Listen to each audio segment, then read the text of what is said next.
दोस्तों नमस्कार। दोस्तों आज हम बात करेंगे राहु के ऊपर। कुंडली में राहु की स्थिति ही बताती है कि कुंडली में राहु का असर जो है वो शुभ है या फिर अशुभ है। दोस्तों कुंडली के अनुसार दोस्तों राहु देव जब भी कुंडली में अशुभ होते हैं तो उनके हमें क्या लक्षण जो हैं वो दिखते हैं, हमारे घर में ऐसी क्या चीज़ें हैं जिनके द्वारा हम ये जान पाते हैं कि कुंडली में कहीं ना कहीं राहु की जो स्थिति है या राहु के जो असर हैं वो नीच के हमें मिल रहे हैं। दोस्तों अगर आप इस चैनल के ऊपर नए हैं तो चैनल को आप ज़रूर सब्सक्राइब कर लें। दोस्तों राहु की जब भी बात होती है दोस्तों तो राहु और केतु को कुंडली के अनुसार छाया ग्रह बोला गया है। दोस्तों ये ग्रहों की संज्ञा में नहीं आते हैं, इनको छाया ग्रह ही बोला गया है दोस्तों। लेकिन पूरी कुंडली में दोस्तों जब हम लगन से कुंडली शुरू करते हैं तो लगन से लेके जो छठा भाव होता है दोस्तों वहाँ तक कुंडली का एक हिस्सा बनता है और 7 से लेके 12 तक दोस्तों कुंडली का दूसरा भाव बनता है। तो कुंडली के पहले हिस्से में दोस्तों केतु का स्थान बोला गया है, कुंडली का खाना नंबर 6। और कुंडली में जो बाद के घर हैं तो कुंडली के 12वें भाव में राहु का स्थान बोला गया है जो कि मीन राशि है दोस्तों। तो कुंडली में छठे भाव में केतु के पक्के घर में केतु नीच के माने गए हैं और कुंडली के 12वें भाव में भी राहु जो उनके पक्का घर है वहाँ पे वो नीच के माने गए हैं दोस्तों। और पूरी कुंडली में दोस्तों अगर आप ध्यान से देखें, कुंडली में छठा भाव और कुंडली का 12वां भाव, जब कभी भी इंसान की ज़िंदगी में कोई भी समस्याएं आएंगी, चाहे वो आपका कर्जा हो, चाहे वो आपके रोग हों, चाहे वो आपके शत्रु हों, वो कुंडली के छठे भाव से केतु की एक्टिवेशन के बाद होता है दोस्तों। और जब कुंडली में आपके 12वें भाव में किसी न किसी तरीके से हॉस्पिटल के खर्चे, एलिगेशन और लड़ाई झगड़े आपके बढ़ रहे हों तो वो कुंडली का 12वां भाव है। तो मीन्स इंसान की जो ज़िंदगी है दोस्तों 6 और 12 के बीच में ही चलती है। छठे भाव से आपने कर्जा लिया तो 12वां भाव उसका भी प्लंटी है दोस्तों। तो इसी स्वरूप में इंसान चलता है दोस्तों।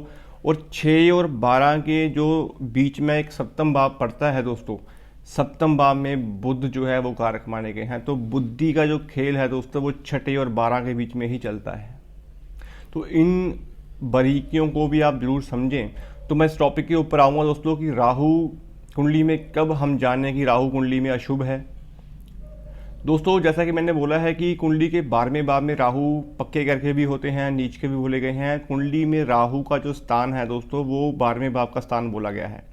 तो जब कभी भी दोस्तों कुंडली के अनुसार राहु के बुरे असर आपको देखने को मिलेंगे तो आपके खुद के घर में दोस्तों कहीं ना कहीं गंदगी का बसेरा हो जाना, लड़ाई झगड़े बढ़ जाना, मानसिक तनाव जो है वो बढ़ जाना और पैसों की बरकत का ना हो पाना, पैसों का जो फ्लो है उसमें कहीं ना कहीं खर्चों की जो बढ़ोतरी है वो बढ़ जाए तो राहु यहाँ पे नेगेटिव असर के होते हैं।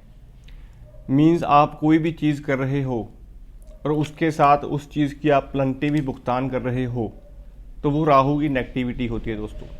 फालतू के विचार, फालतू के एलिगेशन जब आपके लगने शुरू हो जाएं, चाहे वो आपकी जॉब में हो, चाहे वो आपके रिश्तेदारी में हो, लड़ाई झगड़े बढ़ रहे हों, तो ये राहु की नेगेटिविटी की निशानी है दोस्तों। घर में दोस्तों आपकी वॉल्स के अंदर दरारें पड़ जाएं, जब आपकी घर के अंदर वॉल्स के अंदर छोटे छोटे पौधे जो हैं वो निकल आएँ तो कहीं ना कहीं राहु का जो नेगेटिव असर है वो पूर्ण स्वरूप से आपको देखने को मिलता है दोस्तों। घर में आपका जो मेन बाथरूम का स्थान होता है दोस्तों वो पूर्ण रूप से राहु के अधिकार में आता है। तो आपका बाथरूम कहीं ना कहीं ख़राब अवस्था में हो या टाइल्स जो हैं वो टूटी हालात में हों और कहीं ना कहीं टैप्स जो हैं वो लीक कर रहे हों तो ये राहु का पूर्ण नेगेटिव असर आपको देखने को मिलता है दोस्तों। और दोस्तों आपके नेबर्स के साथ ना बनती हो तब भी राहु जो है वो यहाँ पे नेगेटिव असर के होते हैं।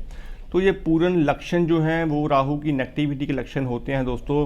क्योंकि जब भी कुंडली में दोस्तों राहु सूर्य के साथ बैठेंगे तो सूर्य आपका पंचम भाव के भी कारक माने गए हैं और लगन के भी कारक हैं, पंचम में उनकी राशि है दोस्तों। तो जॉब में एलिगेशन की समस्याएं, आपकी पद प्रमोशन ना हो पाना, जॉब्स ढूंढने में समस्याएं आना, आप जॉब कर रहे हो लेकिन वहाँ पे आपका किसी न किसी तरीके से इंक्रीमेंट या प्रमोशन ना हो पाना, ये भी राहु और सूर्य का ग्रहण ही होता है। राहु और मंगल में दोस्तों कहीं ना कहीं मंगल आपके यारी दोस्ती भी है, आपके रिश्तेदार भी हैं, ब्लड के जितने भी आपके रिश्ते हैं वो सब मंगल की ही देन है। तो उनमें कहीं ना कहीं से कमी आ जाना, उनके रिश्तों में आपके टकरार की स्थिति पैदा हो जाना, दवाइयों के सिलसिले आपके शुरू हो जाना, चोट, एक्सीडेंट, दुर्घटनाएं जो हैं वो राहु और मंगल के मेल में हो जाना, तो ये राहु का मंगल के साथ युति का संबंध होता है दोस्तों। और कुंडली में गुरु के साथ जब राहु बैठते हैं दोस्तों, तो दोनों ग्रह बराबरी के बोले गए हैं। उसमें से गुरु का जो स्थान होता है दोस्तों, वो गुरु का जो असर होता है वो कहीं ना कहीं नेगेटिव सेंस में हमें बुध के रूप में मिलता है। तो अपने संस्कारों से भागना, आपके घर की जो परंपराएं थी उसको छोड़ के किसी दूसरे धर्म में आपका चले जाना, राहु और गुरु की युति का फल होता है दोस्तों।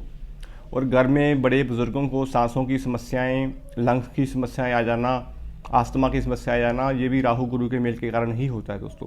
तो कहीं ना कहीं राहु का मेल जब भी उसके दुश्मन ग्रहों के साथ होगा, और वो जो दुश्मन ग्रह होंगे चाहे वो सूर्य हों, गुरु हों, मंगल हों, चंद्रमा हों, तो जो भी इन ग्रहों के कारक तत्व माने गए हैं ग्रहों के अनुसार, तो उन कारक तत्वों में भी आपको कमी देखने को मिलेगी। ये राहु की युति का फल होता है दोस्तों जब भी कुंडली में राहु देव खराब होते हैं तो उसके लक्षण के बारे में मैंने आपको बताया है। तो उसके फल जो घर में हमें देखने को मिलते हैं कि आपके घर में इलेक्ट्रॉनिक आइटम्स का ख़राब हो जाना, मोबाइल्स का गुम जाना, कहीं ना कहीं इलेक्ट्रॉनिक आइटम्स के ऊपर ज़्यादा आपका खर्चा होना, ये सब राहु की नेगेटिविटी की ही निशानी होती है दोस्तों। तो जब भी कभी आपके घर में इलेक्ट्रॉनिक आइटम्स ख़राब हों तो उनको आप ज़रूर ठीक करा के रखें। सीढ़ियों के नीचे कभी भी अपना बाथरूम ना बनाएं, इन चीज़ों का ध्यान रखें। और सबसे ज़रूरी चीज़ दोस्तों, अपने घर को पूर्ण साफ़ सुथरा रखें दोस्तों। अपने घर में गंदगी बिल्कुल ना रखें, और स्पेशली बेड के ऊपर बैठ के खाना ना खाएं। ये भी कुंडली के राहु 12वें भाव के जो फल होते हैं उनमें कहीं ना कहीं कमी देखने को मिलती है दोस्तों। तो पूर्ण रूप से राहु एक रहस्यमयी प्लैनेट है दोस्तों, छाया ग्रह बोले गए हैं। इनके खुद के फल नहीं होते, ये जिस भाव में बैठते हैं या जिस ग्रह के साथ युति बनाते हैं दोस्तों, उन युतियों के ऊपर डिपेंड करता है कि राहु का असर कैसा आएगा। अगर कुंडली के अष्टम भाव में राहु बैठे हों दोस्तों, तो कभी भी इंसान लड़ाई झगड़े में ना पड़े, अपने ससुराल वालों से बना के रखे, और फालतू के लड़ाई झगड़ों में पड़ने के अलावा इंसान थाना, कोर्ट कचहरी, इन चक्रों में बिल्कुल ना पड़े, और अपने घर की पूर्ण तौर से सफाई रखे, बाथरूम को ठीक रखे। तो ये राहु अष्टम के फल होंगे भाव अनुसार दोस्तों। राहु लगन में होंगे तो इंसान कहीं ना कहीं तेज तीव्र बुद्धि का इंसान तो होगा, लेकिन उस इंसान को कभी ना कभी बदनामी का जो है वो फेस करनी पड़ती है। चतुर चालाक तो ऐसे इंसान होते हैं, लेकिन ऐसे ज़्यादातर जो होता है दोस्तों वो चालबाज किस्म का इंसान होता है दोस्तों। तो इन चीज़ों को भी आपको राहु के भावानुसार फल हम आने वाली वीडियो में जरूर बनाएंगे दोस्तों। तो पूर्ण रूप से दोस्तों राहु को हमेशा अच्छा रखने के लिए आपको अपने घर का जो आपका 4th हाउस है, चंद्रमा को अच्छा रखें। घर में अपनी जो टैप्स हैं उनसे पानी लीक ना होने दें। अगर घर में दरारें आ चुकी हैं तो उनको ठीक कराएं। इलेक्ट्रॉनिक्स आइटम्स आपकी ख़राब हो चुकी हैं तो उनको ठीक रखें। और अपनी कुंडली का जो 12वां भाव दोस्तों वो आपकी छत भी होता है, तो अपनी छत को हमेशा क्लीन रखें। अपनी छत के ऊपर किसी भी प्रकार का कोई भी क्लटर्स जो होता है वो बिल्कुल ना रखें। तो पूर्ण रूप से राहु की महादशा हो, राहु का गोचर हो, तो इन चीज़ों को आप जरूर ध्यान में रखें, तो राहु के पूर्ण फल जो आपको मिल पाएंगे। उपाय के रूप में दोस्तों यहाँ पे आप जो हैं जो राहु की वस्तु है उससे आप चलते पानी में भी, दरिया में भी जल प्रवाह कर सकते हैं। तो खाना नंबर 4 के फल आपको मिलेंगे। राहु का जो स्वरूप है वो कहीं ना कहीं चंद्रमा के अकॉर्डिंग उनको शांत हम कर सकते हैं यहाँ पे उपाय द्वारा। तो ये जौ का उपाय भी आप यहाँ पे कर सकते हैं दोस्तों। तो दोस्तों उम्मीद करता हूँ आपको ये छोटी सी वीडियो अच्छी लगी होगी। ऐसी ही और वीडियोस जो है हम इस चैनल के ऊपर अपलोड करते रहेंगे। आने वाली सीरीज़ में हम बात करेंगे बुध खाना नंबर 11 के बारे में। दोस्तों अगर आप इस चैनल के ऊपर नए हैं तो चैनल को आप ज़रूर सब्सक्राइब कर लें। आज के लिए दोस्तों इतना ही। धन्यवाद दोस्तों।